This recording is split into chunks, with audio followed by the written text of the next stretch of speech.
Hey everybody. So we have some breaking news that just came in. I hope everybody is enjoying their weekends, and if you're out there on the streets, thank you. I hope you're safe. I hope you're well. It's really inspiring to see so many out there taking photos and bringing new people to protests that have never done so before, bringing their kids to learn.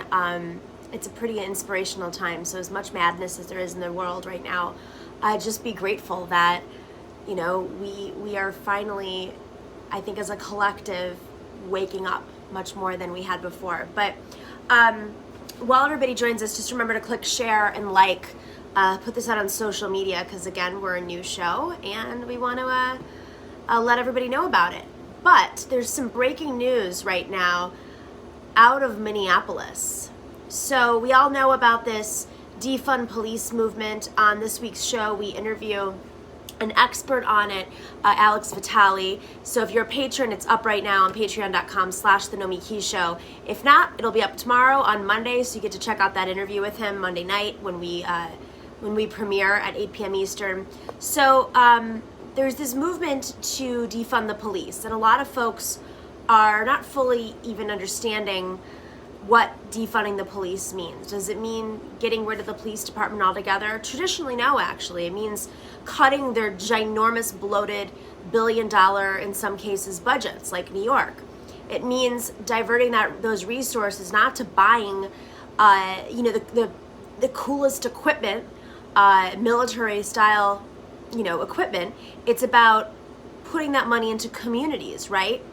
And it's about having programs in place, education programs, community development, this kinds of things that cut back on crime. Now, one thing just to keep in mind here, what I think a lot of people are forgetting through all this is most cities in America are safer than they've ever been in history. And yet these police budgets just keep increasing in size. So, there's no correlation. It's not the police that's making it safe. We do know that. But, police are going out there and they're trying to come up with reasons to expand their budgets. That's what the unions do. And of course, in city councils and mayors across the country are afraid of these very conservative police unions, especially when most of these cities are run by Democrats. But Minneapolis just came out with this news, very exciting. Right now, a veto-proof majority of the Minneapolis City Council pledged today on Sunday to dismantle the city's police department. Crazy, right?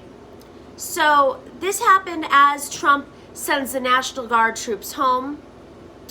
This also happens as Mayor de Blasio pledges to cut police funding and send more of it to social services. This movement is working, guys. This is what it means to be an activist. This kind of direct change. It really shouldn't have to come out of a horrible event like another baseless murder or set of murders. But here we go. Meanwhile, you have William Barr saying he sees no systemic racism in law enforcement, right? Because he's an expert. So this is a crazy moment in history.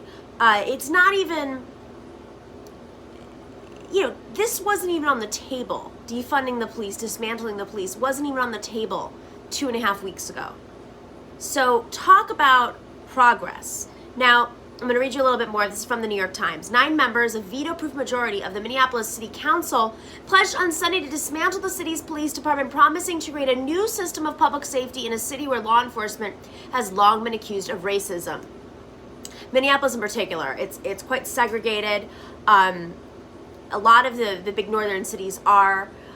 What does this mean for the war on drugs in Minneapolis? Is Klobuchar going to fight against this? Great question. Thank you for that question. Holy freaking Jesus, I can't believe it. Neither can I.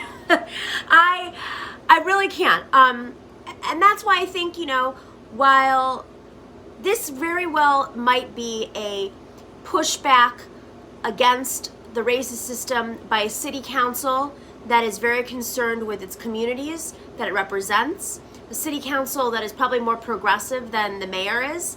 And that's what's so great about this is you have a veto-proof majority. So the mayor can't veto it.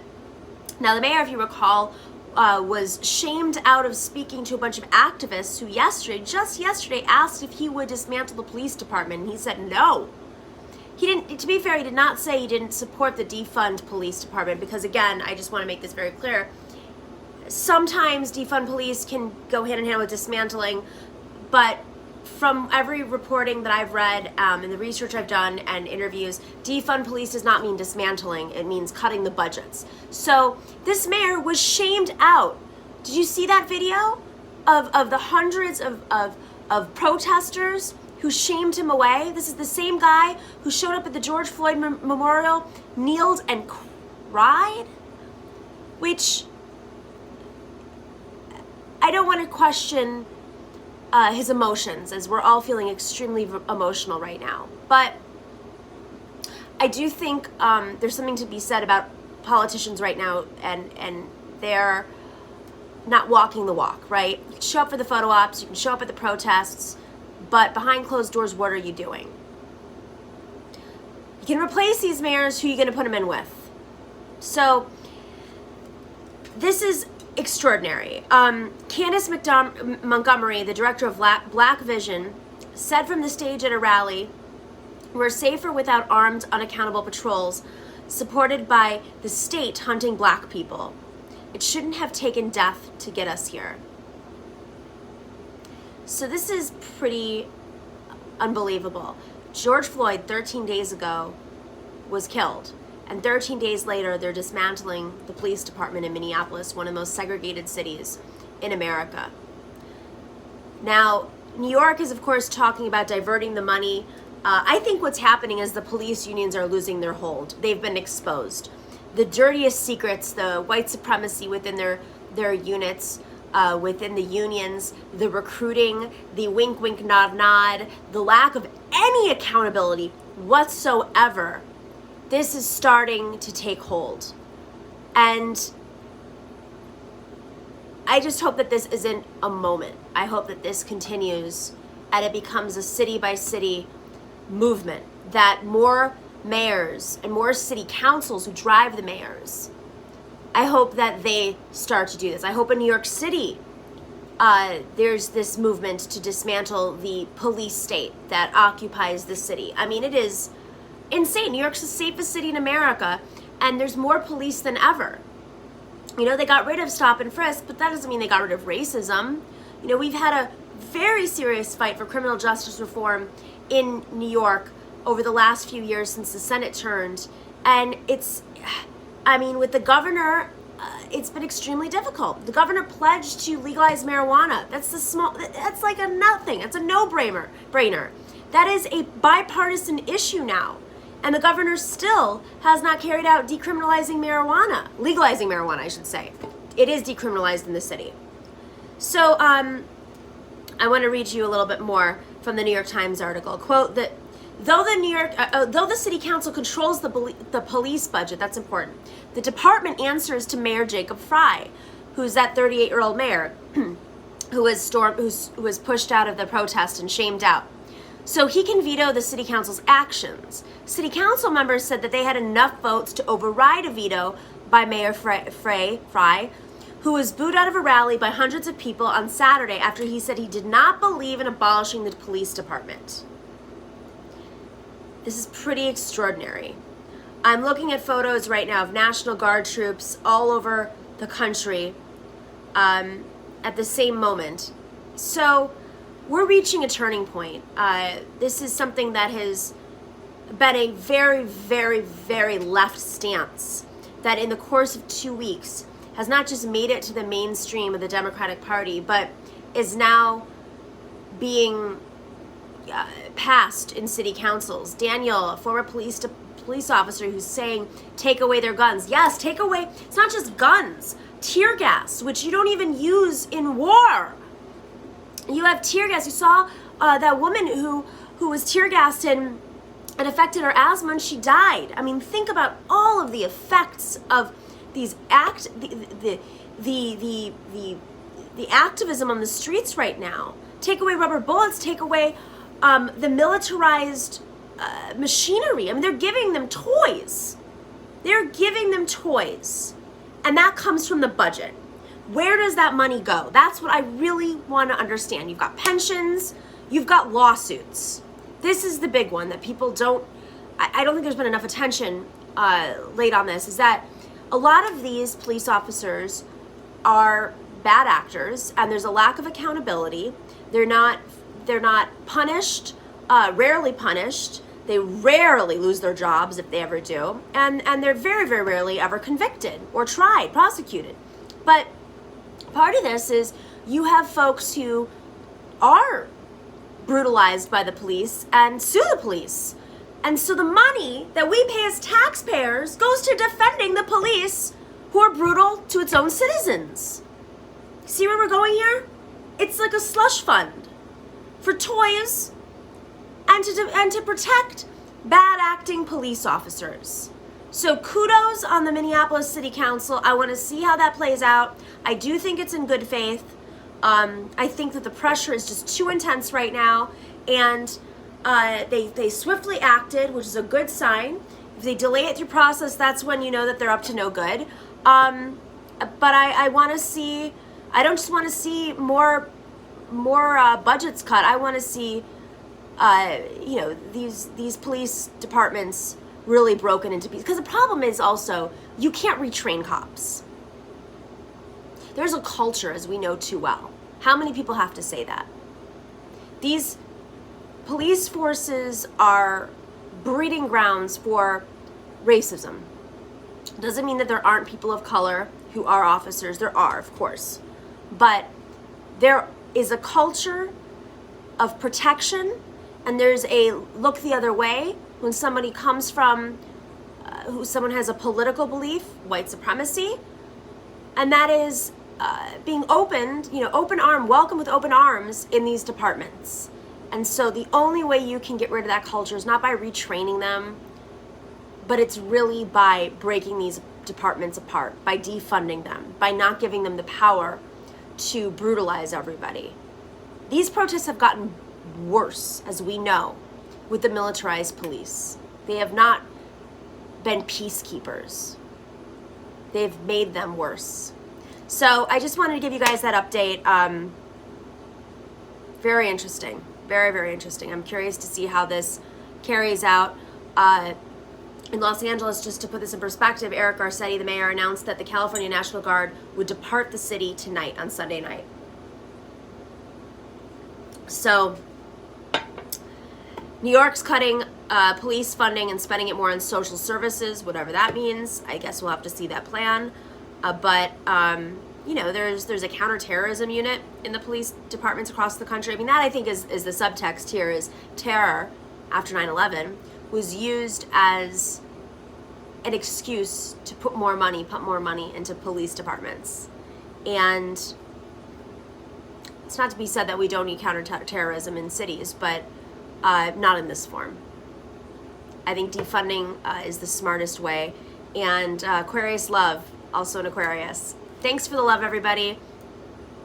Check out the show this week. We do talk about defunding the police, and we talk about some of the egregious actions. We have Alex Vitale on the show. We have Ralik Hayes, who's an organizer out of Baltimore who worked on the uprising.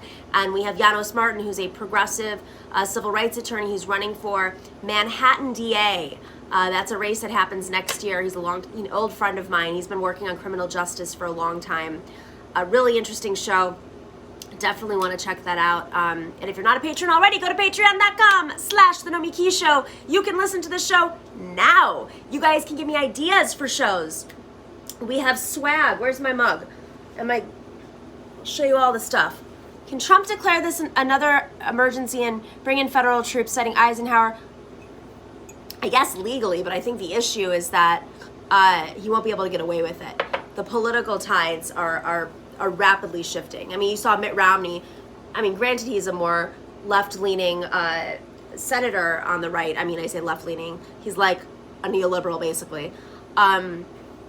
He was out there marching. I think you're going to see more Republicans out there marching. And I think it's going to be very hard for Donald Trump to keep pushing the way he has. It's just too visible. People are walking out in their neighborhoods and they're seeing officers out, militarization, and they're looking around their neighborhoods thinking that nothing's happening here. I mean, my mother said that. She walked out and she's like, I don't understand why there's so many police out. Nothing is happening. There's just a few people out there like with signs, like it's the Women's March. So I think it's going to be very hard for him to get away with this. Take care. We do not have shot glasses yet. We do not have t-shirts yet. I'll put that on the list. Right now we have mugs, we have stickers, and we have bags. And hopefully more soon. But if you become a patron, you know, you'll get different levels, you'll get different things. And Jason Kennedy, we're going to put up a Shopify pretty soon. Trying to figure out the mechanics on that because I bought a bunch for our live shows and I want to get rid of that stuff first. And then hopefully we'll be able to do more stuff. But, you know, there's no live events anymore. Nomiki coffee brand. I don't know. I don't have any coffee plantations. Yeah, I mean, sure. By the way, fun fact, Puerto Rico, in my opinion, Puerto Rico has the best coffee on the planet. I have had a lot of coffee from a lot of different places, but even the most basic coffee on the island is extraordinary. And due to our country's colonization, they actually wiped away so many of the plantations, you know, farms, because they wanted to control the island. They wanted to charge people on imports and exports, and that's why when you go down there, it's actually still pretty expensive. And you know, they've been stripped. It's a tragedy. Great book. Another topic for another time, but a great book is The War Against All Puerto Ricans by Nelson Dennis, a good friend of mine. He also used to be an assemblyman in New York. Great book. Highly recommended it. Okay, on that note, I am going back to preparing my show for this week. But definitely, you know, great news. I had to share it with you. Thank you for liking and sharing and being on our channel, because you guys know we are a new show and I'm so grateful to have you in our lives. Bye-bye.